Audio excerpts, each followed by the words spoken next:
भूमिका दी गई है और ये भूमिका का लाइन में बेटा जरा सा भैया वाली दे दो।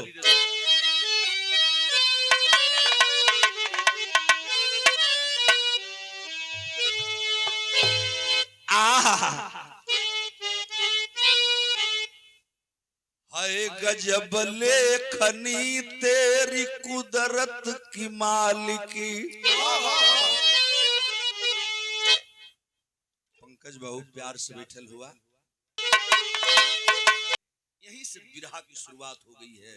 एक लाइन नज़म बाबू, कौन सी गजल है?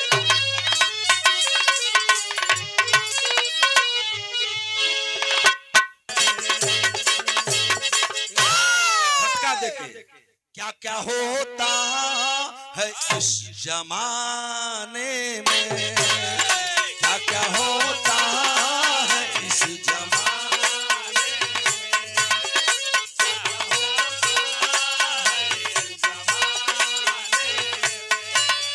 लिख दे कापी कलम तराने में, लिख दे कापी कलम तराने में, क्या क्या होता है इस जमाने में, क्या क्या होता है इस जमाने में।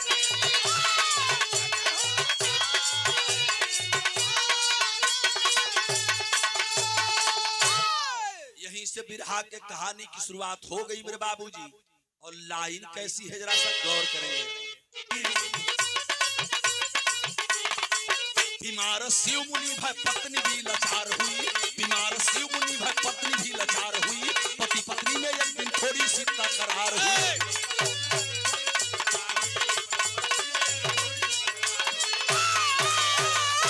भैया हो छपरा रेलवे स्टेशन से 7 किलोमीटर उत्तर अहिरौली गांव, अहिरौली गांव के रहने वाले शिव मुनि चौहान, जिनकी पत्नी का नाम था सीता। सीता और शिव मुनि चौहान के 2 बच्चे, लड़का का नाम रहल संजय, 8 साल के उम्र रहल। एगो 5 साल के लड़की रहल, जो उन्हें लड़किया का नाम रहल रीता। दोनों लड़कन के पाले पोसत बाटन, मेहनत करे, मजूरी करे, लेकिन पेट भर भोजन न मिले। शिव मुनि चौहान कहलन अपनी मेहरारू से कि हम जाते हैं रेलवे स्टेशन पर। और जब रेलवे स्टेशन पर गया तो साथियों को देखा, ओकरे दिमाग में आई कि कुछ कमाई बना था, लड़का सयान भइला पढ़िया कैसे, उन्हन के ड्रेस लागी, कपड़ा लागी, लता लागी, खैले के व्यवस्था करे के हुई, तो हम के कुछ करे के चाहिए।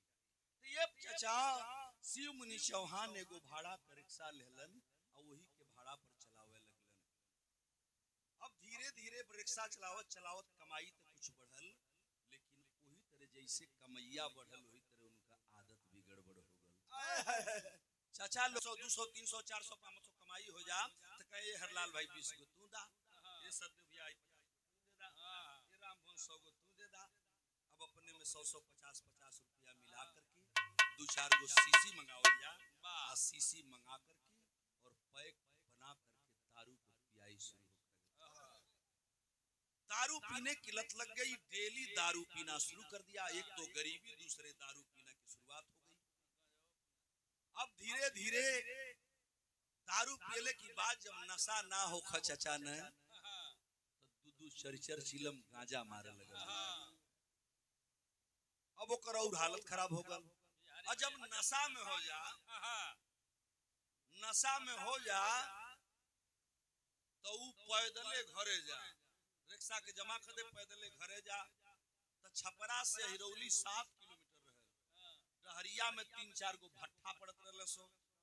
जब रस्तवा में जाए नशवा तनी कम होखा तो भट्ठवा पर जाए के झरिया मारे लगे। झरिया मने समझ थे ना जो कचिया। अब 2-2 गिलास कचिया पिए लगल।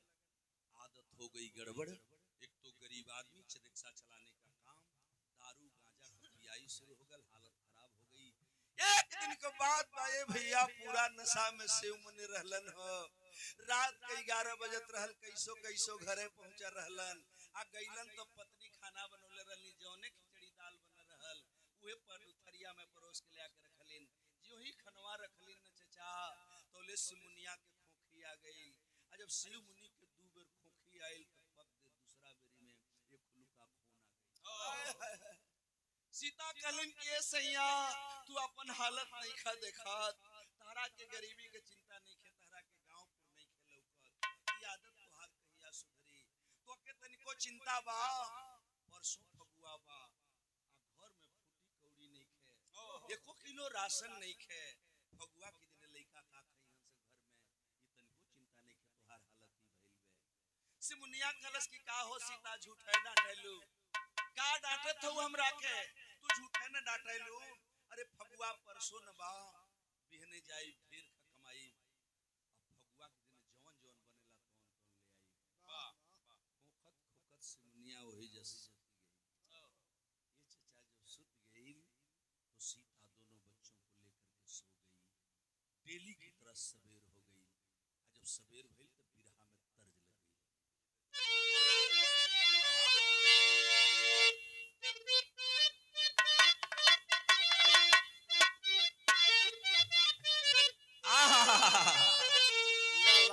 कहे सीता परसों सैया होली का त्योहार बाटी, 3 दिन से मिलल नहीं खे भर पेट भोजन,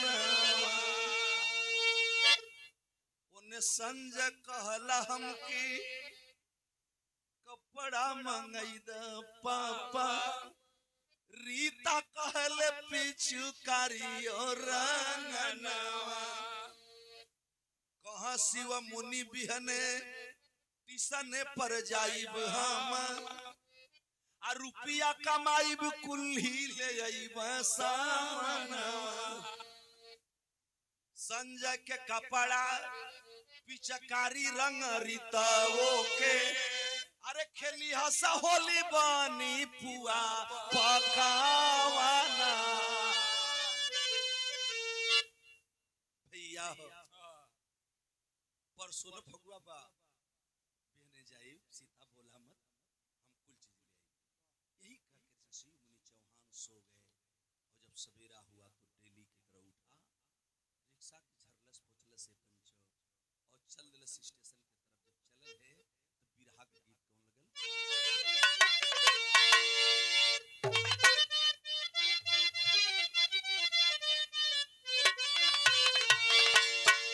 अकुता के नहीं बाबू, अभी नहीं क्लियर तो हूं अकुतईबे। एक जन भैया ढेर अकुताई रहला कि कांड होई, इनके ना बुझाइल कि हम का गावे जतनी उठ के चल गेल। हमार बात सुनी सबे, कितनी ऊंच बात हम बतावे जातनी, हमार समाज कहां जात बा, तनी से गौर करब। शिव मुनि चौहान बहन फगुआ हो, कपड़ा ले आए के, रुपया कमाए के, पुआ पकवान भूखी घर बनी के हमरो के बनी। तर्ज कौन लगल,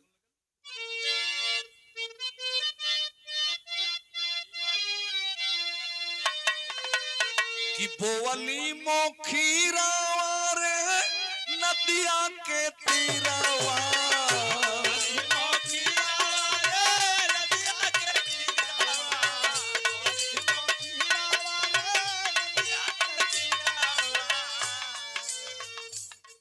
कितना सुंदर भाव है, जरा देखें। कोई के सामने लेके साबेरे रिक्शा चल लाई बाजारिया,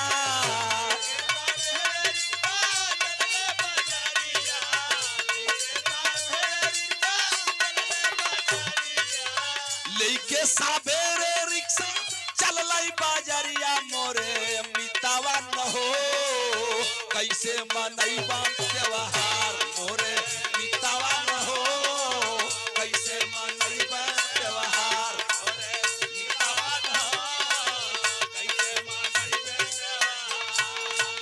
धीरे धीरे दिन बीतल, रिक्शा लेकर के छपरा रेलवे स्टेशन पर आया मेरे बाबूजी। दिमाग में एक ही बात नाच रही है कि बिहन ही फगुआ बा, ढेर कमाए के बाद सर सामान लेके जाए के बाद, लड़का के कपड़ा, लड़की के रंग पिचकारी लेके जाए के बे। लेकिन संजोग देखा, बारे भगवान। धीरे धीरे दिन बीतल, धीरे धीरे दिन बीतल, सामने राई रामा, धीरे दिन बीता सामने राई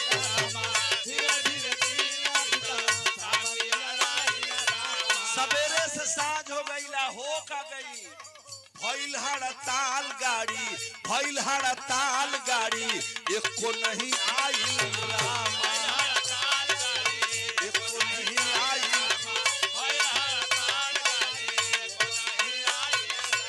भइली कमाई नहीं बढ़ली भिखारिया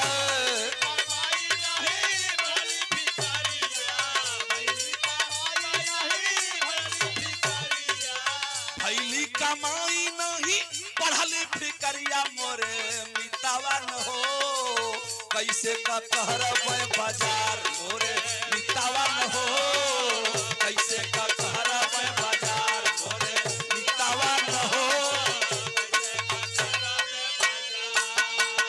अरे बाप रे बाप पैसा कमाने के लिए शिव मुनि रिक्शा लेकर के स्टेशन पर खड़ा था मेरे बाबूजी लेकिन सवेरे से 9 बजल 10 बजल 12 बजल 2 बजल 4 बजल 6 बज गई कहले का मतलब शाम हो गई न एको गाड़ी आइल न एको गाड़ी गइल न एको सवारी आइली न एको पैसा मिलल रिक्शा वाले से पूछलस के भैया का बात बा हो आज कोनो सवारी नहीं खे कहले के रेस मुनिया नहीं खे जानत जगह जगह दंगा भइल बा बनारस में रेलवे के लोग चक्का जाम किए हैं इधर पटना में मुजफ्फरपुर में जगह जगह गोरखपुर में गोंडा में चक्का जाम लोग कैले बाणन छात्र लोग कोनो चीज पेपर का आउट भइल बा और सारे लोग ट्रेन को ही रोक दिए हैं आज न कोनो ट्रेन आई न को पैसा मिली न सवारी मिली चले के घरे तो सगरी रिक्शा वाला ये चचा घरे जाए खातिर तैयारी तक कर लेलन लेकिन शिव मुनि सोचे लगन कि साला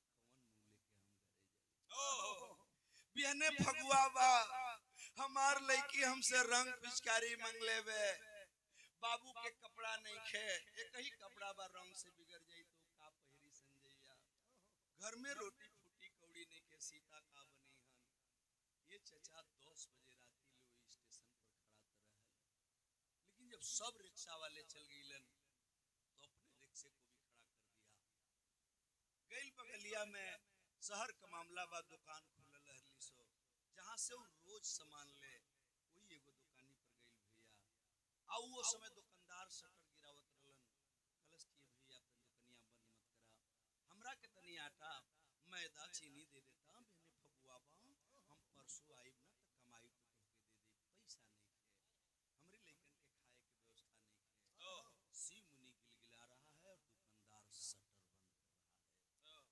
बंद कर रहा है रोज उधार ले जाइए को दिन दे वही नहीं जो मैंने फगुआ बात त्योहारे में हम उधार ना दे त्योहारे को उधार देब हम जेबा कि ना तो जैसे अक्सर लोग बोल देला कि हम आपको देख ले बानी त्योहार में उधार चाहिए जाम उधार ना दे शटर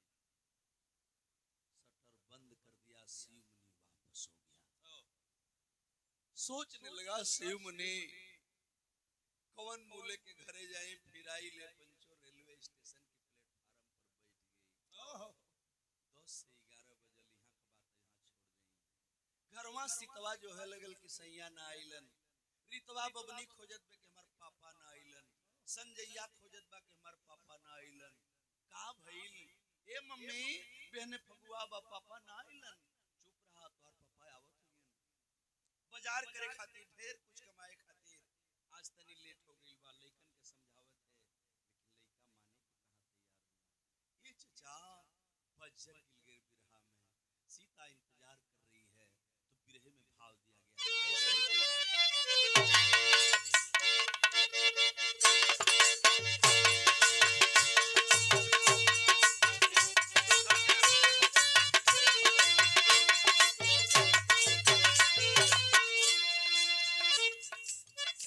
की तुह लगा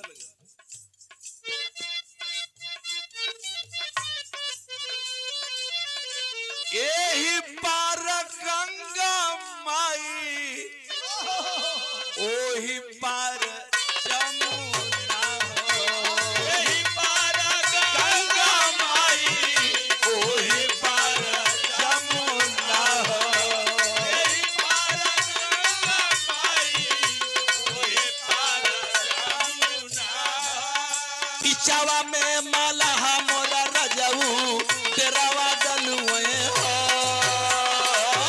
पिछावा में माला मोरा रजऊ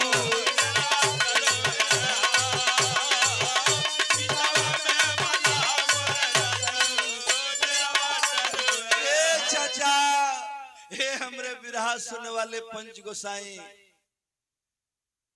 जोहत रतिया बहार हो भइल जोहत भी नुसार हो गइल रतिया बहार हो भइल जोहत भी नुसार हो गइल रतिया बहार हो भइल जोहत भी नुसार हो गइल अरीता पूछ पापा नहीं भवनवा अइल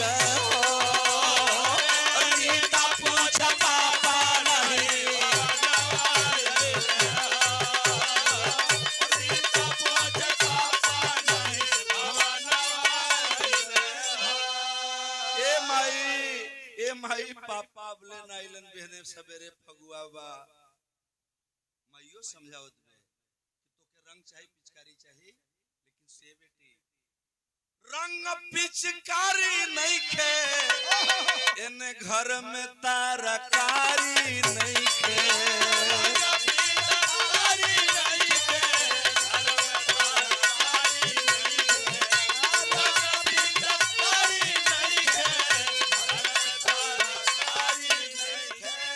सीता झंखयबले नहीं सजनवा हो सीतवा कहे लगल कि बबनी सुत जा बिहने न फगुआ बात और पापा और तुम्हें रंग लेके यहाँ पिचकारी लेके यहाँ संजैया के कपड़ा भी लेके यहाँ खाए पिए के राशन भी लेके सो जा बबनी इन्हें चूल्ही में आगी ना बराई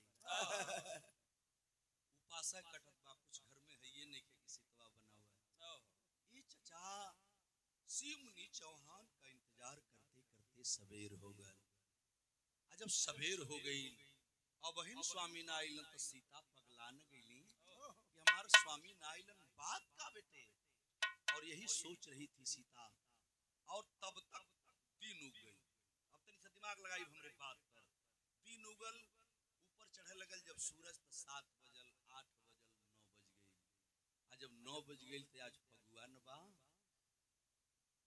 लइकन के आप लोग देखले हुई जब होली के त्योहार आवेला हमरा समाज में तब तनी धीरे धीरे बदलाव हो गई बा पहलुआ माई बहन गोबर कीचड़ लेके भिनसरे से भिड़ जास वही तरह लइकवा अपने में उजाड़ डाल के सवेरे में रंग फेंकवल शुरू कर देलन सो आज भी फगुआ के दिन जब 9 बजल उस संजैया बहरा गई रहल तौले 10 गो गांव के लइका घूमत आ गइलन सो आ घूमत अइलन सो तो ये का एक संजय रोता हुआ घर में गया और चिल्ला के माई के लगे पहुंचल तो माई पूछलस कि का हो गइल तो लइकवा कहता तनी भाई देख बिरहा छाया बात हो गया कि तवल संजय दुआरा से रोवत गइल आई चिल्लात रोवते माई तनी हई देखबू माई का हो गइल माई भी ताके लगल हमरी बाबू के का हो गइल तोले उ संजैया कहत कि तवले संजय दुआरा से रोवत गइल आई कि डलस रंग सोनुआ हमहू डाल जइब मारी डलस रंग सोनुआ हमहू डाल जइब मारी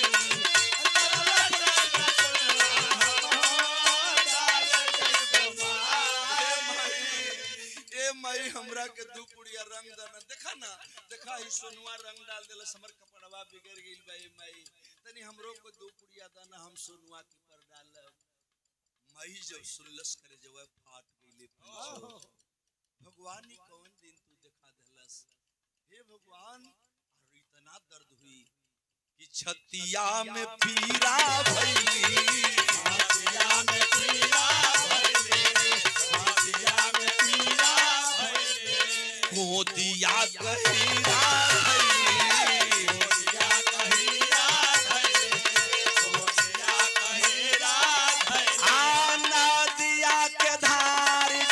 नया नवा भइलई हो नदिया के धार जस नवा भइलई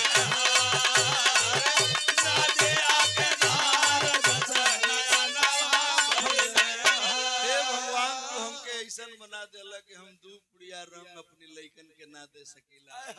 सीतवा रोवे लगले चचा, दोनों लड़का भी रोवे लगलन। दिन दोपहरिया फगुआ के आ गई, जब दोपहर हो गई तो फगुआ सबाब पर चढ़ गई। वाह हे समाज के भैया लोग, जब फगुआ के दिन आवेला तो आप लोग जानत बने, जेकर जवन व्यवस्था बा वो अपने में रंगीन मिजाज करे शुरू कर देला। 12-1 बजत पूरा गांव के लोग जब मूड में भइलन तो कहला यार चल सिमुनिया के घरे, उ लौकत नहीं के घर में लुकाइल हुई, पकड़ के सारे के मुंह ले पोतल जाई रंग। आ एनी सिमुनी हइये नहीं खन, सीतवा ओई मड़ई में दुकल बे स्वामी अइलन ना। धीरे धीरे 12 बजल, 2 बजल, 4 बजल, साँझ होखे लगल, फगुआ के दिन खत्म होखे लगल। स्वामी को पता न बा, सीतवा और चिंतित होखे लगल। आ जब चिंतित होखे लगल तब चचा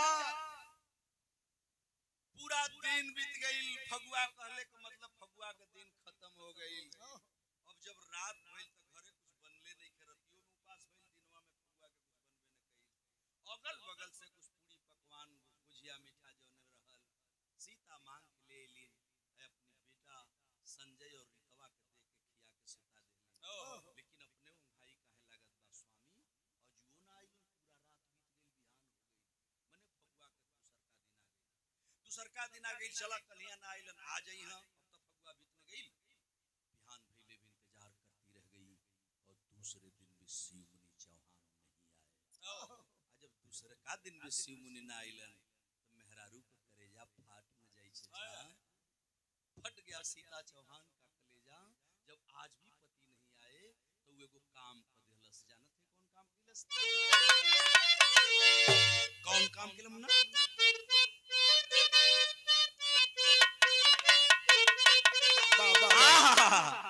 कि कोरी कहतरिया सासु दहियारी जमवली, अमृत डालली जोरा नवा राधा काधा मन मोहे, अमृत डालली जोरा नवा राधा हो।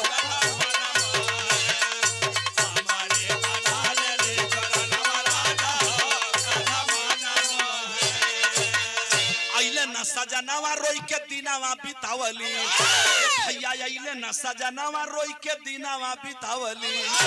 ये पंचो कुटिया से निकली है बहरावा सीता हो, संजय रीता के लिया। कुटिया से निकली है बहरावा सीता हो, संजय रीता के लिया। कुटिया से निकली है बहरावा सीता हो। जब तीसरका दिन आ गई, सबेर भइल न त पागल हो गई सीतवा। ये पंचो एगो अंगुरी संजैया के धरुलस, एगो अंगुरी रितवा के धरुलस, दोनों लइकन के लेके मड़ई में से निकल गई। कहां? अपनी सैया के खोजे। लेकिन खोजते खोजते धीरे धीरे पागल होकर के छपरा रेलवे स्टेशन की तरफ आती है। जब छपरा रेलवे स्टेशन की तरफ आइल बे बाबू तो रिक्शा वाले खड़ा हुए, रिक्शा वाले चल जा बेटा, ए बाबू संजय तनी जेबो रिक्शा वाले से पूछ के तोर पापा कहां होवन, उहे लोग बताइहन। उ दौड़ल लइकवा गई, पूछत बा चाचा हमरे पापा के देखला लो, कौन तोर पापा? कहला हमर पापा रिक्शा चलावेलन। कहला तोर पापा रिक्शा चलावेलन, का नाम बा तोरी पापा के? कहला शिव मुनि। अब रिक्शा वाले अपने में लोग बतियावलन, मर्दे फगुआ के एक दिन पहले तो शिव मुनिया रहल हो, लेकिन ओकरी बाद 2 दिन से त नहीं खेलो कर। तब वो कहता कि चाचा बता दे लोगन, वो हमार माई खड़ी बे रोवत पे, हमार बहन रोवत पे, हमार पापा 3-4 दिन से घरे नहीं खन गई। सगरी रिक्शा वाले घबरा गईलन और सब रिक्शा वाले मिलके शिव मुनि को खोजने लगे। लेकिन ये चचा जब शिव मुनि रहत तब तो मिला बज्जर पर गल। वही दुकान वाला बताया कि 10-11 बजे हमरा लगे आई रहल और 10-11 बजे इतना खोजत बा पगलाइल में कि देखा वो या होखे के जाता कि रोत बिहान भइल छोड़ा ली भवनवा, कहां वहे रही लाइन का पापा मोर सजनवा, कहां वहे रही लाइन का पापा मोर सजनवा।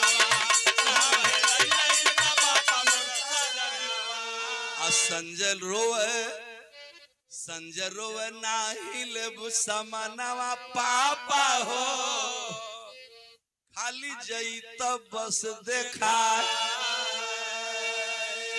लइका रोवत बड़न ने पंचो सीतवा रोवत बे स्वामी कहाँ गइल लइकवा रोवत बड़न कि पापा कहाँ गइल अब तो आजा फगुआ बीत गइल अब हमन के न रंग चाहे न पिचकारी चाहे न कपड़ा चाहे लेकिन तू आजा लेकिन कहीं जब शिव मुनि का पता नहीं चला रात हो गई तो रिक्शा वाले कल मर्दे त नहीं फलाना के यहाँ से सामान डेली लेके जात रहल चल तनी पूछल जाए तो वही दुकानिया पर लोग गइलन आ जब गइलन तो पूछलन तो वह बताया दुकानदार कि देखबा भैया 10:30 11 बजे सिमुनिया आए रहुए हमरा से कुछ होली का उधार सामान मांगत रहल रहुए हम ना देवे लेकिन ओकरी बाद जब शटर गिरा के हम चल गए तैया से सिमुनिया कहाँ गए हम देखबे ना अब और लोग निराश हो गए सीता चौहान दोनों लड़कों को लेकर के बाबू कोई रेलवे के प्लेटफार्म पर आती है और रेलवे प्लेटफार्म पर बैठल बैल लड़कन के लेके लइका रोवत बाड़न दोनों ओर से दुनू के दब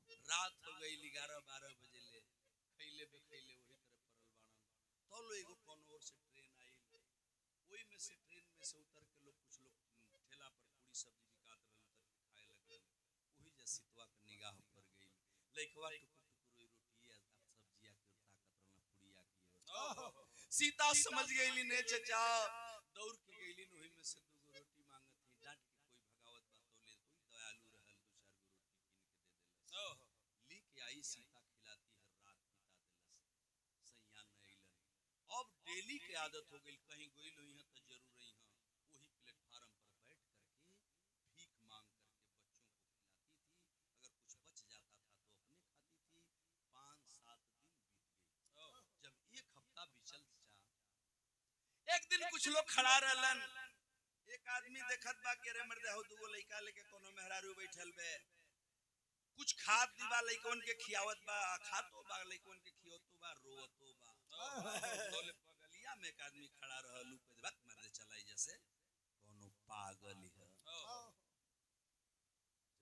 जब लोग पागल कह देलन त करेजा फाट न गई सीतवा समझ गई कि अब लोग हमके पगली कहे लगलन भिख मंगनी कहे लगलन ए बेटा अब यहाँ रहल ठीक नहीं खे ये चचा रात बीतल सवेर भइल सुबह का टाइम रहल एगो ट्रेन आवत रहल और सीधे सीधे कहाँ जात रहल हम बिरहा में बताई दोनों लेकिन के सीतवा ले लेवे और लेके खुद कोई ट्रेन में चढ़ गई ये चला कहीं गई हुई है तो हमरे का जानी मिल जा जब ट्रेन में लड़की सीतवा चढ़ल तो वह ट्रेन बिहार छपरा से निकली है और छपरा से होकर के सिवान आती सिवान से भटनी होके रास्ते देवरिया गोरखपुर आती है और जब गोरखपुर में कुछ देर ट्रेन रुकल उतर के सीतवा पता करत लेकिन स्वामी मिलल ना कहाँ फिर वही ट्रेन में चढ़ गई आज जब वही ट्रेन में चढ़ल तो ट्रेन गई कहाँ बिरहा का तर्ज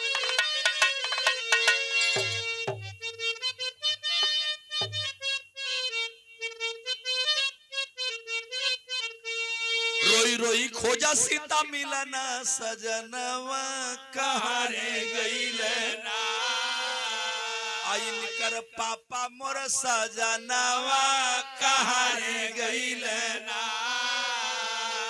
जुठरी बटोरी कैसो लई काजी आवे पगलिन भिखारिनी बनी की दिनावा बीतावे छपरा से ट्रेन धई के छोड़ली सिवानावा कहाँ रे गइल ना रोई रोई खोजैले माया नावा कहाँ रे गइल ना धीरे धीरे वह ट्रेन गोरखपुर से बढ़ करके देवरिया होते गोंडा पहुंच गई जब गोंडा पहुंची बाबूजी शाम होने लगे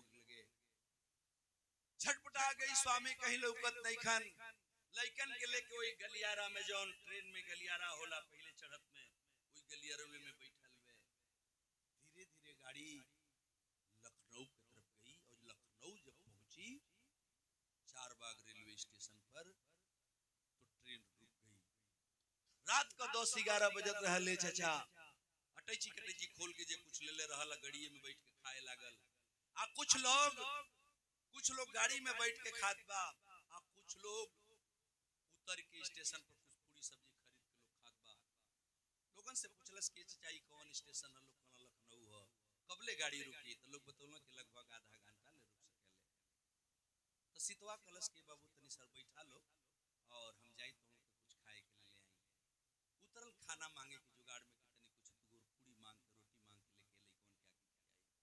जो ही गेटवा पर से उतरल ले चचा तो ले वो सीतवा लड़की रीतवा बोलल के मई रोटी ले आवे जात हो ना तो हमरा के तनी पानी ले ले है प्यास लगल बे। हाँ बेटी हम रोटी और पानी दोनों लेके आई। प्लेटफार्म पर उतर गई सीता ये पंचो और जब उतर गई ना तो रोटी मांगे के चक्कर में एक जगह गईली दू जगह गईली कहीं कहूं डांटत बा कहीं एकादू देखल जूठन पौली तो के बिटोर के झिल्ली में रख गई। पन्नी झिल्ली पौलिन उठा के रखलिन दू चार को रोटी तो मिल गई। सोचलिन कि बाबूनी पानी मंगला से ते अब बोतल किने के पैसा तबा ना जौन प्लास्टिकवा का झिल्लिया ले रहली एगो में रोटी रहल एगो खाली झिल्ली उठौलिन और ओई झिल्ली में पानी भर लेलिन। ओहो सोचलिन कि रोटिया कम बा तनी कुछ औरी मिल जाई तो रोटी मंगला के चक्कर में सीता चौहान कुछ दूर आगे बढ़ गई। और जब कुछ दूर आगे बढ़ गई बाबू तब तक इधर ट्रेन हॉर्न देती है एक से दूसर का हॉर्न दिहलस और ट्रेन चल दिहलस। जब ट्रेन चल दिलस से दोनों लइका ओइ में से ताकत हुवन माई कहां गई माई वो दे दिखाई देत बे हाथ मारत हुवन। थोड़ी देर के बाद ओकर दिमाग कहीं हमरे ट्रेनिया त ना जात बे देखलस कि बगल से ही ट्रेन जा रही है। घूम के पीछे तकलिन सीता देखलिन कि हमार बाबू तो वो दे रहवन डिब्बा में ट्रेन जाए शुरू कैले बे उसी तवा दौड़े लगले चाचा एक हाथ में पूड़ी बे दूसरे हाथ में झिल्ली में पानी बे। सीता चौहान दौड़े लगलिन दौड़त दौड़त कुछ लोग देखलन कराए बगली चढ़ जा किसी डिब्बे में चढ़ जा तेरे बच्चे मिल जाएंगे ट्रेन अब तेज हो जाएगी चढ़ जा। लेकिन ये चाचा वो माई रहल ना ओकर जीव कैसे मानी हमार बाबू बबनी हो डिब्बा में हुआ काम है डिब्बा में थोड़ा चढ़ाओ। वो माई दौड़त दौड़ आगे बढ़त गई जाती जाती जब तक ट्रेन प्लेटफार्म पार कर रही थी ये चचा वहाँ जहाँ रेलवे क्रॉसिंग होता है प्लेटफार्म जहाँ से शुरू होता है वहाँ तक पहुँच गई थी ट्रेन और सीता का जी ना मानल लपक के ही तरह गेटवा पकड़ ले जौन गेट पर खम्मा होला पकड़े वाला पाइप के पकड़ ली एक हाथ से संजोग वाला एगो हाथ में रोटी रहल दूसरका में झिलिया में पानी रहल पंचो उ झिलिया जो ने हथवा में रहल ओही के फेंकली अब पकड़ लेली पाइप और जब पाइप पकड़ ली तो झिलिया पर लगल जब ट्रेनवा पर तो झिलिया फट गई ओमे पानी रहल उपनिया बहे लगल आ झिल्ली प्लास्टिक जब पानी बहल तो प्लास्टिकवा के सहिते हाथवा जब तक पैर ऊपर रखती है सीता तोले हाथ सरकत सरकत नीचे आ गई पैर कहाँ रखा पाइए चचा लपक के जो ही सीता पैर रखल चाहली ना ट्रेन में तोले दोनों पैर प्लेटफार्म के नीचे पैर को रौदती हुई ट्रेन निकल गई। दोनों बच्चे चिल्लाते रहे और सीता वही प्लेटफार्म पर जहां थी वहीं बेहोश हो गई।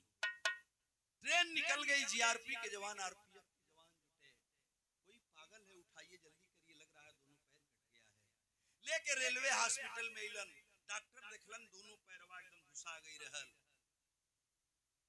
डॉक्टर दवाई शुरू कैलन लेकिन कौन औरत है कौन इसका मालिक है कोई मालिक रह तब तक लवारी से चलो एक दिन दो दिन दवाई खाओ ठीक हो जाई। अब डॉक्टर सोचे लगलन एक तो सरकारी हॉस्पिटल दूसरे के गार्जियन नहीं खेते आप समझ सकते नहीं का दशा हुई।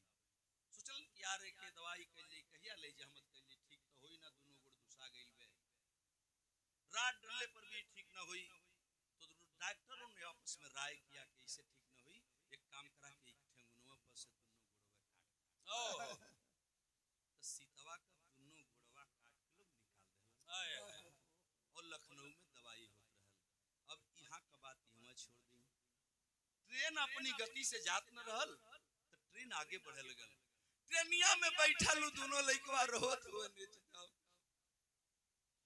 दोनों लड़का रोवत हुवन हे भगवान माई कहाँ गई। ट्रेन के लोग देखलन कलन कि बाबू रो मत तोर माई कोनो डिब्बा में बैठल हुन मिल जइहन। ये चचा रात घनघनाइल ट्रेन रफ्तार पकड़ लेहलस और दोनों लड़का वही गली में बाह मिला के गला में गला सटा के भाई बहन रोवत हुआ और ट्रेन कहाँ चलल तनी अब भाई देखा बिरहा मुन्ना टेरी अरे किस्मत का भी तमाशा देखिए, राजनी सिहर गई दिन कर भी देगा झांसा।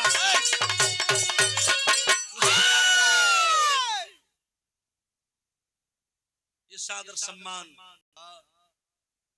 दोनों लड़का वही में रोवत रोवत गलिया रवा में ट्रेनवा में सूत गईले चचा। आ जब सुतलन तो ट्रेन हनहनात भागल लखनऊ से। आ जानत नहीं उ सबेर होत होत कहां पहुंचल ट्रेन।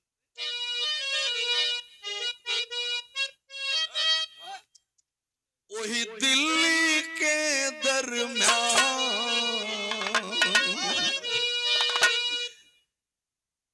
वही दिल्ली के दरमियान ट्रेन जब आई बा,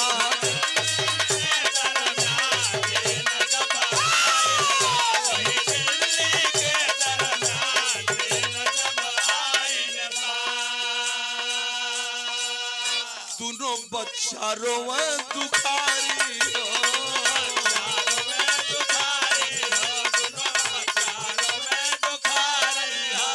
कहाँ गईलू महतारी हो।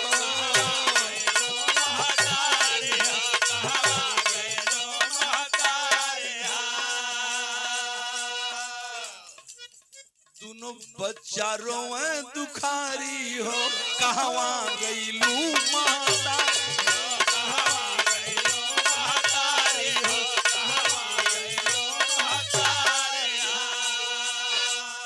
व्याकुल नैना परेशान, व्याकुल नैना परेशान ट्रेन जब आई बा, नैना परेशान ट्रेन जब आई बा, व्याकुल नैना परेशान ट्रेन जब आई बा। ट्रेनवा धीरे धीरे भागत भागत दिल्ली पहुंच गई हो। आज जब दिल्ली में ट्रेन रुकल, अटैची लेके आदमी उतरे लगलन। जब गाड़ी डिब्बा में से आदमी उतरल, हट हट हट हट, ए रही है रास्ता में कैसन सुतल, हट हट हट। वो लइकवन के लोग मार के हटावे लगलन। जब मार के लोग हटावे लगलन तो कुछ लोग पीछवा से बोललन, मत डांटा हो, ये भैया डांटिए मत, ये वही बच्चे हैं जिसकी माँ लखनऊ में शायद छूट गई थी। ये उठा, ये बेटा उठा उठा, चला नीचे, ट्रेन नहीं रुकी, यहाँ से ट्रेन आगे ना जाई। नीचे उतरा तो हर माई कोनो डिब्बा में हुई है, जरूर मिल जाई। दोनों लइकवन के बहिया पकड़ के लोग नीचवा उतार दहलन। उतरला के बाद एक आदमी बतौलस कि देखा वहां ले ट्रेन बे, इधर यहाँ ले ट्रेन लौकत बे, वहां से यहाँ कहीं ना कहीं तोर माई उतरी, ये बेटा खोज लेना। अब इतने कही कि वो आदमी अपन रास्ता पकड़ना रहते जे ले ले बजे उतरल अपने अपने गंतव्य के चल देहलस। आई दोनों लइकवा लइकिया एक बेर एन्ने गइला, एक बेर एन्ने गइला, दोनों ओर दौड़त में दुई चक्कर दौड़ला। इतने में प्लेटफार्म खाली, सब लोग चल गईले चाचा, खाली हुए दूठे लइका बच गई रहलन। और जवानों में ट्रेन में कपड़ा उपड़ा होला बिटोरे वाले जो नौकरी करे वाले लइका होलन ऊपर रहलन। संजैया कलश के बबली दीदिया माई ना मिलल, बुझात सगरिया दिमिया उतर के है ऊपरा चढ़ल जात बा। मने रेलवे का ब्रिज बा, जैसे आप लोग देखले बानी हर स्टेशन पर बा। चढ़े के बाटे, बाहरा निकले के बाटे, सीढ़ी बनल बे। उ लइका का बुद्धि कलश की जे उतरल ह ना ते बबली हे ऊपरे गइल ह, लगत बा कि हमार माई भी ऊपरा चल गई। एगो काम कर, तू हे जा बैठ ब्रेंचवा पर बैठा, हम अबे माई के खोज के आवत नहीं ऊपरा से। ओइजा जो लकड़ी का ब्रेंच रहल प्लेटफार्म पर, ओइजा अपनी बहनिया के बैठा के संजैया सीढ़ी पकड़लस आ चल गई ओवर ब्रिज पर। जब ओवर ब्रिज पर गया न चचा, तो जो ही ब्रिजवा पर चढ़ल तो ओइजा से दोनों ओर रास्ता रहल, इधर भी रहल इधर भी रहल। तो जे भाई दिल्ली गए हुई, नई दिल्ली रेलवे स्टेशन पर जब आप पूरब तरफ निकलेंगे तो अजमेरी गेट का स्टेशन है। जब पश्चिम तरफ निकलेंगे, उत्तर की साइड पश्चिम से तरफ, तब पहाड़गंज का रेलवे स्टेशन मुख्य गेट पर। अब ऊपरा जब लड़कवा गई तो ओकरा के ई नहीं खे बुझा, तबू का जानो कि माई है ने गइल कि है ने गइल। दू एक चक्कर घूमल आ एक और का रास्ता पकड़ल से चचा, आ ऊपरे ऊपर सीढ़ी के ऊपरे ऊपर ब्रिज से धैले धैले धैले धैले रेलवे स्टेशन से बाहर पहाड़गंज के तरफ नई दिल्ली रेलवे स्टेशन पर बाहर निकल गया। आज जब बाहर निकल गई भीड़ में जब घूम भइल तो अब ओके ई कहां पता बा कि हम कोने पड़े आइली हां, अब तिदिया कहां बा, अब त ई बवाल हो ओई में रोवत बा, भीड़ जुटे लगे, लइका बा कोनो रोवत बा, लोग में देखे चल जा यहां का बात मुंह छोड़ दे। थोड़ी देर बीतल न चचा, भैया गइलन ना आइलन, लगत बा माई के पा गइलन, हमके छोड़ के चल गइलन। वो लइकिया उठले पंचो सीढ़ी पकड़ल सोई ओवर ब्रिज पर चल गई। आ ओवर ब्रिज पर गइल तब ओकर दिमाग काम करे लगल कि भैया एनी गइलन कि ओनी गइलन। घुमत घुमत होई जा खड़ी रहल, एक बेर पूरा रास्ता पकड़ लेलस अजमेरी गेट की तरफ बाहर। लइका पूरा बाहर अजमेरी गेट के तरफ और लड़का उधर नई दिल्ली रेलवे स्टेशन पश्चिम तरफ गेट के तरफ बाहर हो गया। मने दोनों दू तरफ जब स्टेशन से दोनों लइका दू और भइलन तोले दा साँझ दिन बीतल, दुपहरिया बीतल, साँझ होखे लगल। दोनों लड़का रोवत बाड़न, ने चचा इतना रोवत बाड़न हो, लोग कहलन कि रोले से बन का पतई झरेले। ए चचा लड़का रोवत हुवन, कोई आवे देखे चल जा। शाम होत रहल, जहां लड़कवा रोवत रहल ओइया सांझी की बेरा एगो कार लिहले, एगो सेठ अइलन, बड़ा बड़े आदमी रहलन, उनका नमकीन भुजिया के दिल्ली में फैक्ट्री चले रहे, नाम रहल श्यामलाल गुप्ता। श्यामलाल गुप्ता अपनी कार को रोक दिए। कैसन भीड़ बा भैया, कलन की कोनो लइका बा, अनाथ बा, रोवत बा। गइलन देखलन कोई लड़का है, 8-9 साल का लइका बा, ले चलाई के घरे चल जाई, पाली पोसब, खियाई पियाई बड़ हो जाई। नमकीन भुजिया फैक्ट्री चलत बा, ओइमे देखियो कि काम हम देखी, पढ़ा लिखा देता। अब श्यामलाल के मनौता जगल उ लइकवा के अपनी कारे में बैठा लेहला आ लेके अपनी घरे चल गइला। उ लइका उनके घरे पलाए बुझाए। एने लइकिया जब बहरवा गइल ने पंचो, रात हो गइल, 8-9 बजे 10 बजे राती लेके हु ना पूछल। जब 10 बज गेल रात, आदमी सुनसान होखे लगलन, तो सामने से एक आदमी गुजर रहे थे, पैदल जा रहे थे, नाम रहल रामलाल गुप्ता। बगलिए में मकान रहल समनवा अजमेरी गेट के ठीक सामने ही। कोनो लड़की बे अनाथ बे के केहू पूछे वाला नहीं के। आज पहली दिन लोकता लड़की स्टेशन पर रामलाल गुप्ता बतियावत बतियावत दू आदमी खोललन, कने बाबू उठवा ले चला घरे में नवावा दवावा, खियावा भी बचा बेचारी भुखाइल हुई। मानवता जगल वो लड़की के उठा के रामलाल लेके अपनी घरे अइलन। एक दिन खियोलन पियोलन, पाले पोसे लगलन, प्यार मिलल, लड़किया पापा कह देलस। आ जब पापा कह देलस तो बाप बन गया वो आदमी, और बाप बन के बच्ची को पालने पोसने लगा। यहाँ का बात यहाँ छोड़ दी। धीरे धीरे समय बीतल। लखनऊ में जो दवैया होत रहलो सीता चौहान के, जी ना माना ले, एक हफ्ता ले दवाई भइल। जब दोनों गोड़ टूवत बा, दोनों गोड़वा त हमार डॉक्टर लोग काट देले हुवन। लेकिन हमार बाबू बबनी कहा गइल न सैया, हमके होली में छोड़ के चल गेलन। हमार बाबू बबनी ट्रेन में छोड़ के चल गेलन। कहां गइलन? दौड़ के ये चचा रातिए का 12 बजे हॉस्पिटल में से भाग गई। हॉस्पिटल से भाग करके कूदक करके आती है प्लेटफार्म पर, और लखनऊ प्लेटफार्म पर आई। कूदत बा, रोत बा, पूछत बा, केहू कर लइकवा उजा रहा जाना तब तो कोई बतावा। भूख लगल, 2 रोटी मांग करके लोगों से खा रही। एक रात बीतल, 2 रात बीतल, 3 रात बीतल। अब वही जाओ कर जियल खाइल अड्डा बन गई। लकड़ी का 2 गुटका बना लेलस, कूदक कूदक के चले, भीख मांगे, वही से रोटी खाए। कबो कबो ट्रेन में भी कूदक के चढ़ जा, भीख मांगे। इहे ओकर काम हो गई। धीरे धीरे 6 महीना जब बीतल न चचा, तो 6 महीना के बाद एक दिन सीतवा चौहान कूदक के एगो ट्रेन आइल, वही ट्रेनवा में चढ़ गई। आ जब ट्रेन में चढ़ली तो 2 पैसा मांगत जाते, घुसकत जाते, कूदत जाते। तो जौने डिबवा में भिखिया मांगत जात रहेल, तो ओई डिबवा में देखा एगो चमत्कार हो जात बा। कौन सा? बिरहा में भाव लगल बेटा, तनी सा और बढ़ जाओ।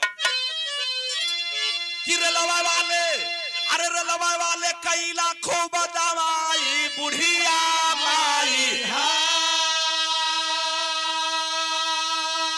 लंगड़ी हो के उहवा दिन बिताई, बुढ़िया माई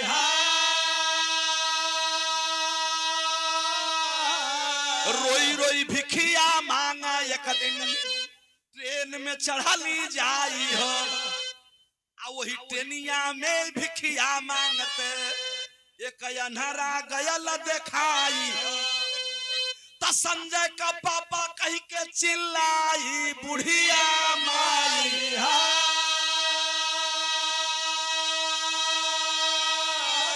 आवाज सुनत अन्हरो गईल घबराई बुढ़िया माई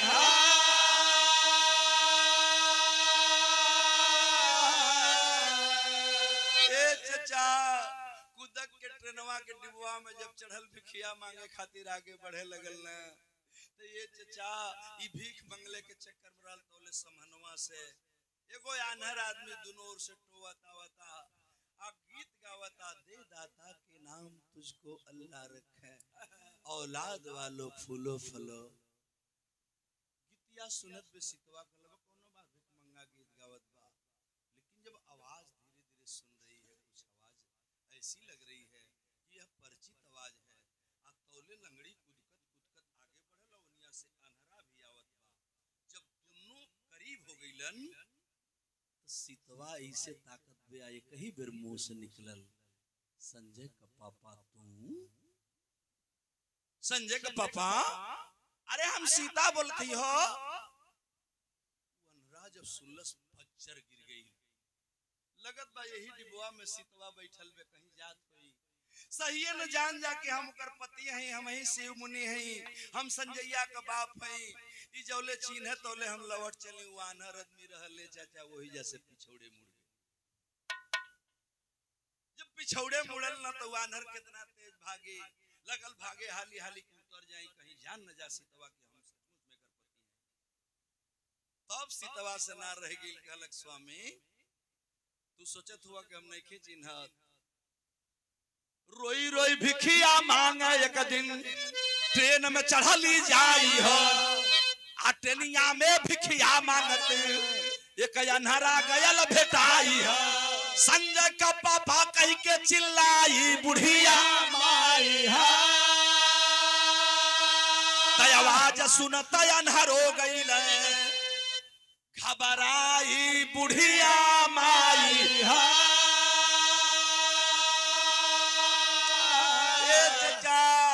कुदक के अन्हरा गेटवा पर लेत गईल लेकिन अन्हर आदमी रहल सोचलस कि उतर जाई तो प्लेटफार्म पर चल जाई भीड़ में चल जाई त हमके छीन न पाई पकड़ न पाई एको बेर बोलत नहीं कि माने हम शिव मुनि हैं आंख में आंसू भर आया था ये जा गईल गेटवा पर पैपवा पकड़ के गोड़वा नीचे रखत बा कि हम उतर जाए लेकिन अब तलई में इतना तेज गोड़ रखलस कि ओकर गोड़वा सीढ़िया पर न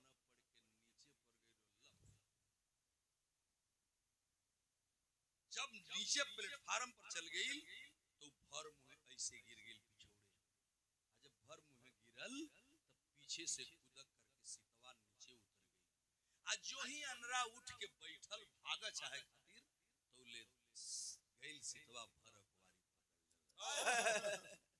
भागत हुआ ऐसे यहाँ होली के त्योहार के दिन यही तरह तू भाग गईला आज तू आज हमरो के छोड़ के भागत हुआ ना स्वामी ना हम तो हर सीता ही हो ये चचा अब अन्हरा और लंगड़ी दोनों रोवे लगलन आज जब दोनों रोवे लगलन लखनऊ स्टेशन पर देखा वाले लोग बतियावलन मर्दे आई जो रोज भिखिया मांगे ले लंगड़ी वो अन्हरा के पकड़ के रोवत बे हो सगरी दुकानदार ताके लगन परिचित हो गई रहल 6-7 महीना से उजर रहत रहल ना सब लोग जान गई रहल कल मर्दे का बात बा हो लोग जुट गईलन शाम कर चुप रहो का बात है काहे रो रही हो क्या बात है लेकिन अब ये माने पति और पत्नी इतना रोले चचा कि पंचर पर गई धीरे धीरे कोई कोई से कुछ बोलत न बा खाली रो रहे हैं दोनों रोवत रोवत एक बेर अपने से दोनों शांत हो गईलन आज अपने से दोनों शांत भइलन तब शिव मुनि पूछलन कि सीता हम तो के छोड़ के भाग गईलिन लेकिन तू ये पगली तू भेटा गईली कहां हमार बाबू संजैया हरे कहां हमार बबनी रितवा बे आज जब रितवा और संजैया का नाव लेहलन शिव मुनि एक बेर और सितवा रोवे लगल। दोनों बहिया अपने सैया के पकड़ लेलस, ले आके कलश के स्वामी तू रितवा के पूछत हुआ, तू संजैया के खोजत हुआ ना, तो जहिया तू छोड़ के हमके भगला वही की 6 महीना के बाद एगो पैरवा पर हवा रखलस, ले आके अनहरा का एगो पैरवा पर फिर दूसर का हाथ रख देलस, कहलस कि हमार दोनों लइका भी गायब भइले आ दोनों गोड़ो चल गई। जब वो अनहरा टोवत बा दोनों पैर तो देखलस कि ठेहुना पर से गोड़ काटल। अरे सीता तू लंगड़ी है रे, तू लंगड़ी है लेकिन मेरे बच्चे कहाँ है रे? कलश स्वामी तुम मिल गईला ना, अब तू ही हमरा खातिर सब कुछ बाड़ा। ए चचा, लखनऊ स्टेशन के लोगों ने बताया कि दोनों पति पत्नी वही स्टेशन पर 10-15 दिन एक साथ रहलन, लेकिन की गम में रोवे खां सूत जाए। एक दिन के बाद बा अनहरा पूछलस कि सीता कहीं बाबू के बबनी के खोजे ना गईलो? कलश कि हम कहाँ जाई, का देखले बानी? तो अनहरा कलश की कौन ट्रेन रहे जौने में तू बैठा रहलू? कलश की वो ट्रेन का नाम नहीं खी जानत। कल कहाँ ट्रेन जात रहे? तो कलश वो दिल्ली जात रहे। तब शिव मुनि चौहान कहलन कि तब चले के दिल्ली। अब दोनों पति और पत्नी बच्चे और बेटे को खोजने के लिए एगो दिल्ली वाली ट्रेन आई, उदक के वही में दोनों चढ़ गिला। आनहर पति लंगड़ पत्नी दोनों एगो डिब्बा में चढ़ला, वो ट्रेन में बैठ के दिल्ली चल। आज जब दिल्ली चलन है ये चचा, तो देखा बिरहा में गजब होने जा रहा है। आल्हा लगी बेटा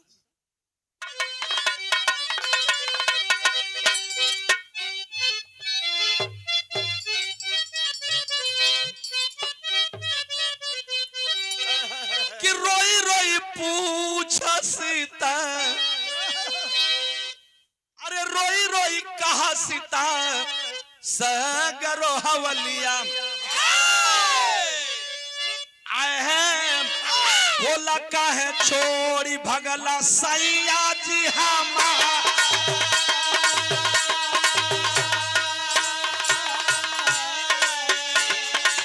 बोला काहे छोड़ी भगला सैया जी हमारा।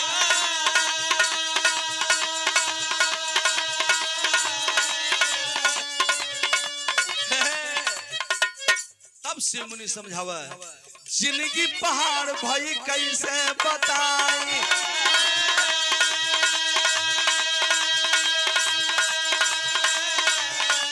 अरे पगली, जवन बाप अपने लइकन के 2 पुड़िया रंग ना दे पावे अपनी कमाई से, भरपेट भोजन न दे पावे, तो बाप के जेल ये दुनिया में टिटकार बहे। हम कौन मुंह लेके घरे जाई, घर द्वार छोड़ के सोचली कि भाग चला जौन हुई तौन हुई। अइली बनारस में एगो दुकानी पर काम करत रहली, तोहन की याद में इतना रोई कि दिनों पर रोई रती और दशा हमारी हो गई कि रोवत रोवत रोवत शरीर दुबली हो गई थी और दोनों आंख की रोशनी चली गई। जब आंखी से हमके ना लोके लागल तो सेठ अपनी दुकानी पर से हमके भगा दिला। आज हम आनहर हैं, ये सीता तू ही बतावा हमार बाबू कहाँ हुआ सब? तो दुनहुन में बात होत बे कि रोई रोई सीता तब बतावली कहानी। अरे कहाँ बेटी रीता, कहाँ संजय बा हमार? अरे मिलल नहीं काम दोनों अखिया गवावा। अरे यही कारण छोड़ दहली घरवा दुआर।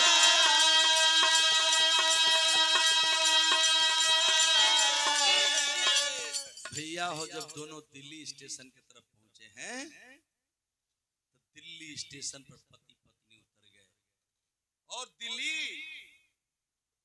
कौनो भाषा चट्टी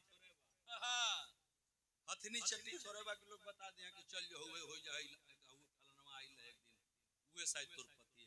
लइका पति पत्नी दोनों दिल्ली में प्लेटफार्म पर के धर जाए पता करते रहे, लेकिन कहीं लइकन को पता न चलत। वही या खा जिए समय बीते लगले, चाहे कितना दिन बीत गई, को तारीख आ गई, यह जहां हम खड़ा हैं तेरा दिमाग ले कौन सा दिन आया जरा दिखाएं कि धीरे धीरे बीतल 16 साल का समय। अरे धीरे धीरे बीतल 16 साल का समय। अरे 29 मई वाली लगन पड़ी यार। अगले साल 29 मई का रह लगन पड़ी। लंगड़ी कहल मिली बढ़िया भोजनी। अरे अनहरा के लेके अली वही के किनार। मोरी सेठ कहो वाला जयकार।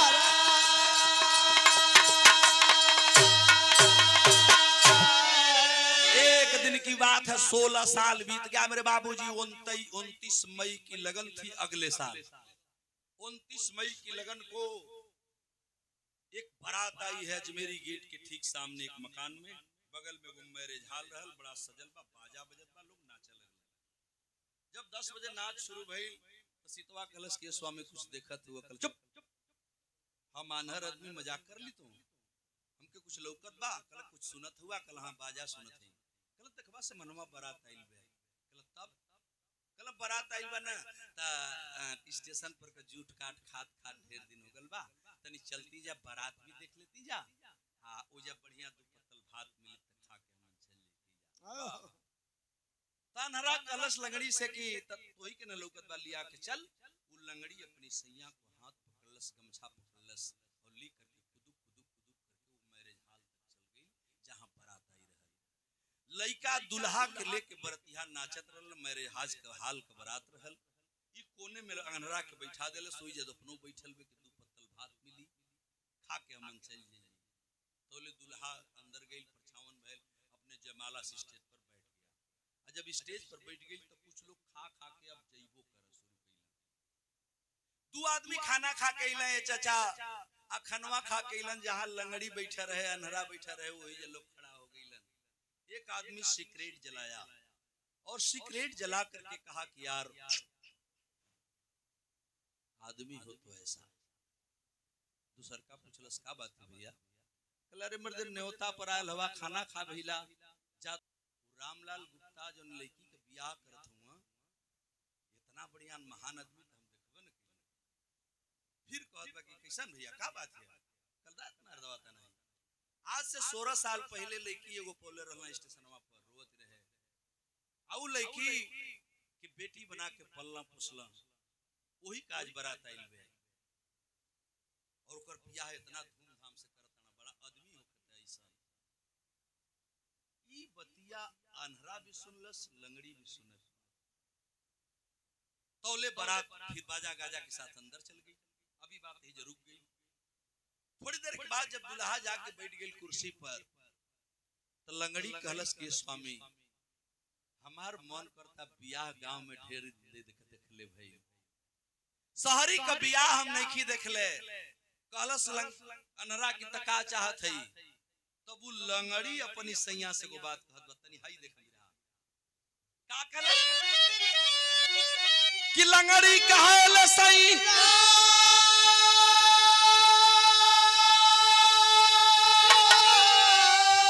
तनी बैठा यही ठाई हो कैसन दुल्हा दुल्हन। अब तनी हमहू देखले आई हो कैसन दुल्हा दुल्हन।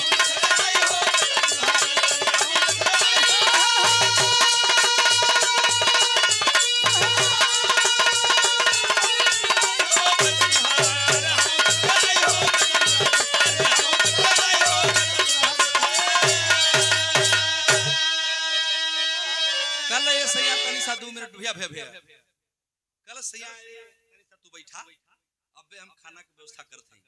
तनी हमार मन करता दुल्हा देखे। कल जो जो जो जो जो जो जो जो देखिया दुल्हा तो ही के न लौकता। जो देखिया तो लंगड़ी कुदकत कुदकत जयमाला स्टेज के लगे चल गई।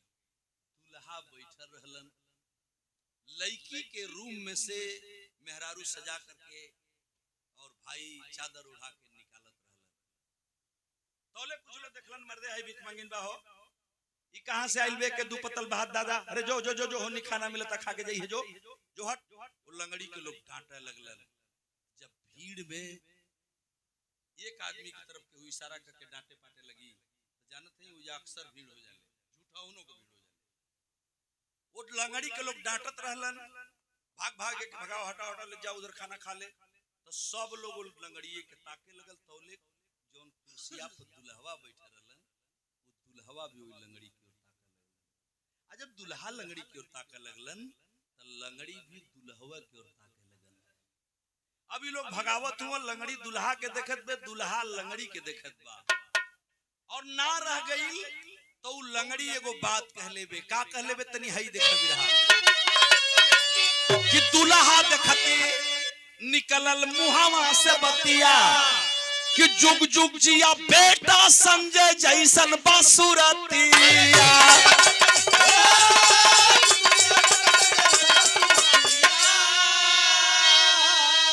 लोग सीतवा के डांट के भगावत रहलन ने पंचो, वही में सीतवा दुल्हवा के देखत बे, दुल्हवा सीतवा के तोर ताकत बा।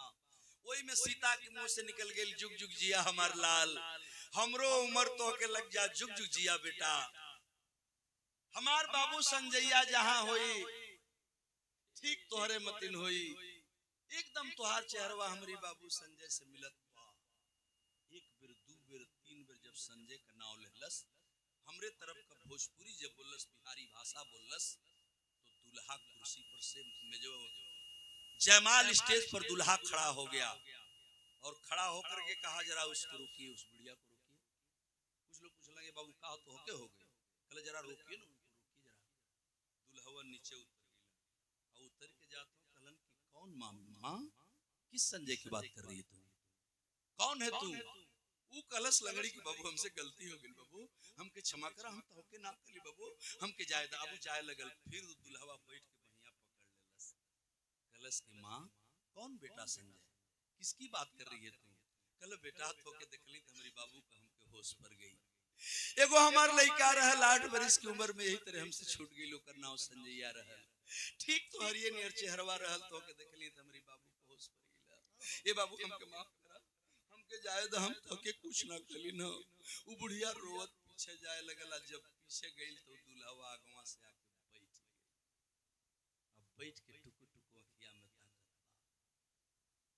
काहे कि ठमकाला संजय सगरो ताकल परतिहा। कौन बेटा संजय मां बतावा तनी बतिया।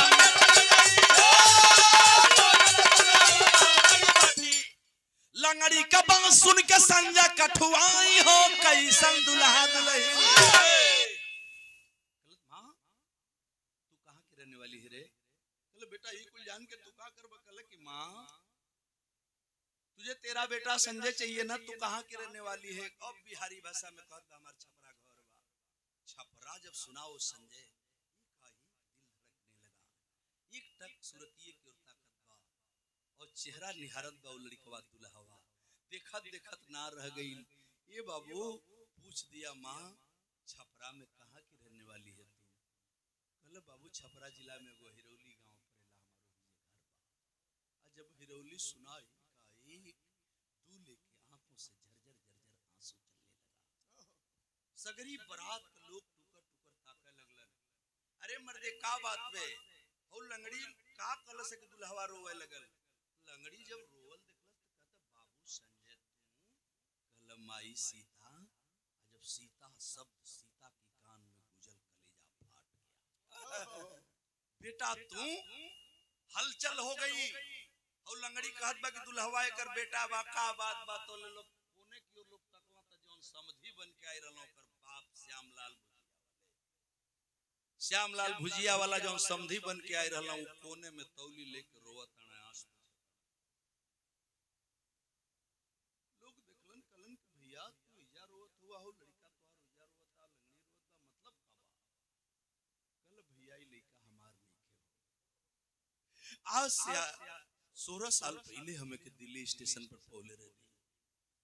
ये अपन नाम संजय बतावत रहल, माई के नाम सीता बतावत रहल। तो अबे सीता और सीता जब कहला से तो लंगड़ी रोवत, हे भगवान हो सकला ई ओकर माई बे।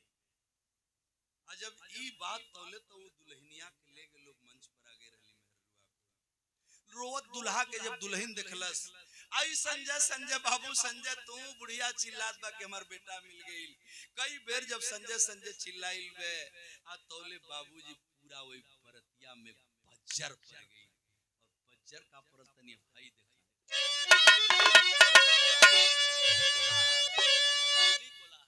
अरे भैली कोलाहल, अब भैली कोलाहल सगरो रोवैला घर दिहा आ कैसन। उधर बेटी रो रही है और कोलाहल हलचल मची है। आवाज मंच पर कैसी आ गई कि भैली कोलाहल सब सुनल संगतिया आ रोवा बट रीता माई आ गईली बरातिया।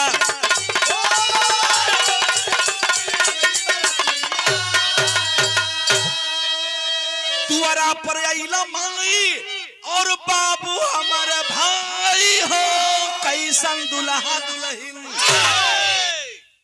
रितवा पोलस खबर हमारी दुआरे पर हमार माइयो आ गइल बे, हमार बबुओ आ गइल बड़न, लगता हमार भइयो आ गइल बड़न। ऊ मंचवे पर से रोवत बा रितवा।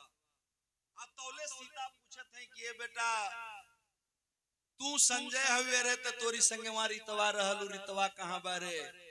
अब तब विश्वास और न जम गई। रितवा सुनत बे कि माई हमके बोलावत बा। ए चचाऊ दुल्हनिया स्टेजवा पर से उतर के वही जा चल गेल जहां दुल्हवा बैठ के कोई लंगड़ी के रोता के रोवत रहे। जाके रितवा कलम माई तो रीता के खोजे तो रे माई त हम ही तो रितवा हैं, अगर ई भैया हुवन त हम तो बिटिया रितवा हैं। ये चचा पूरा बारात रोवे लगल। कल हे भगवान ई दुल्हवा कमाई बा, दुल्हवा दुल्हनियों कमाई बा। ई कहत बा कि हमार भैया हो, अनु कहत बा हमार बहन बा। हे भगवान ई अब होई का है तन अब तन दिमाग लगाई। मैंने इस बिरहे का शीर्षक दिया है किस्मत का तमाशा। यही नाम से ही यूट्यूब पर भी बजत बा। तनी हमारी बात को सुनी, आज भी छुट्टी कल छूट जाई बिरहा। तनी हमार दिमाग लगाई। अब रितवा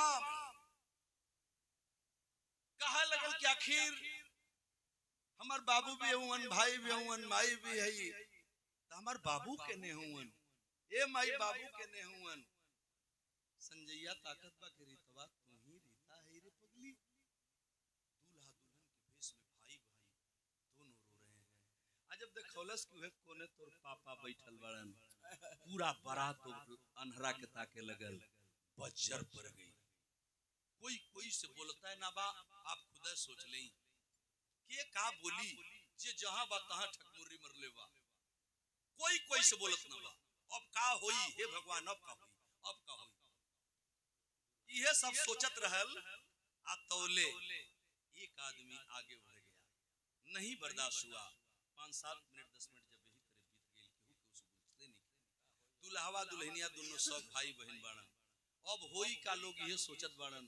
तब तक एक आदमी आगे बढ़ा, नाम रहल रमेश। वो रमेश के कर के रहल जानत है, श्यामलाल सेठ जौन बरतिया सजा के लेके आई रहलन, उन्हीं का लइका रमेश गुप्ता रहल।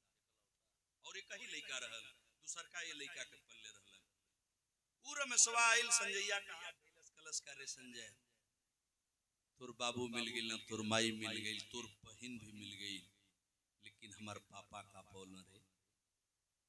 तो के दुल्हा बना के पतो ही ले जाए आई रहलन, बहू लेके जैतन, लेकिन तो के तो पूरा परिवार मिल गइल, हमारी पापा के का मिलल। और पापा रोवे लगलन।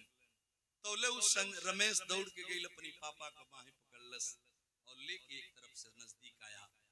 कहलस कि पापा मत रोवा, पापा मत रोवा, पापा तू यही खातिर रोता रहा ना कि इतना सुघर पतो हो के ना मिली, तब मत रोवा, मत रोवा पापा। ए संजैया तो के तोर बहन मिलल, भाई मिलल, माई मिलल, बाबू मिलन। अब का हुई तब संजैया अपन हाथ बढ़ा, रमेश अपन हाथ बढ़ौल संजय के तरफ और कहला बेटा भैया एक काम कर दे। क्या कहा है जरा दिखाएं। कि बोला है रमेश अपन हथवा बढ़ाई कि बन के रिश्तेदार कैदा बहिनी से सगाई।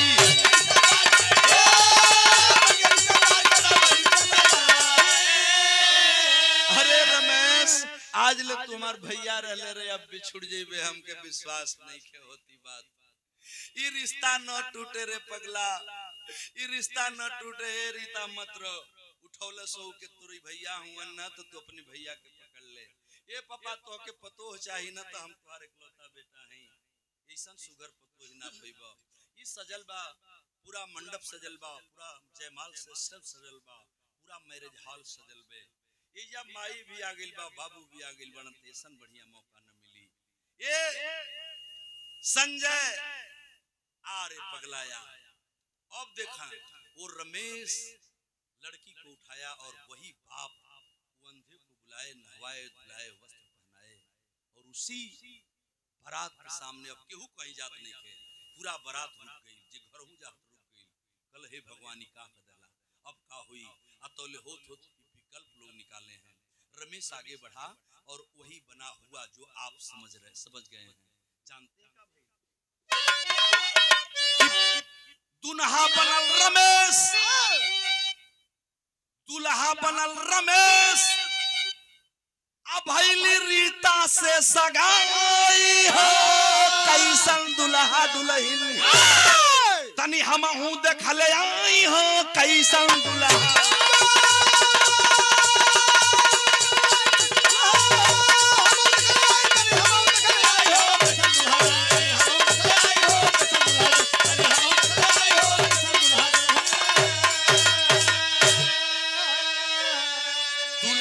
सगा भाई था बहन का वह सार बना और रमेश इकलौता बेटा श्यामलाल गुप्ता का उसी मंडप में उसी जनवास सिंहासन पर दूल्हा बना। और वह अनहरा और लंगड़ी मिलके कन्यादान किला, बेटी का ब्याह भई। ई मानवता आज भी जिंदा रहे चाहिए। दुनिया के अंदर ऐसे बहुत कम लोग दिखाई देते हैं। दुल्हन बना करके अपनी पतोहू बना करके श्यामलाल भुजिया वाली लेकर के घर चलते हैं। तो मैंने शीर्षक दिया किस्मत का तमाशा या किस्मत का खेल। कहानी मेरी खत्म होती है वहीं से। गुरुदिल मोहम्मद राम सबक सिंह सीओ वदन हरिद्वार, कभी गया लाल जगलू यादव, जगधारी स्वर्ग सीधा। अरे किस्मत का भी तमाशा देखिए, आचार्य गौरी शंकर जी पलट गया है।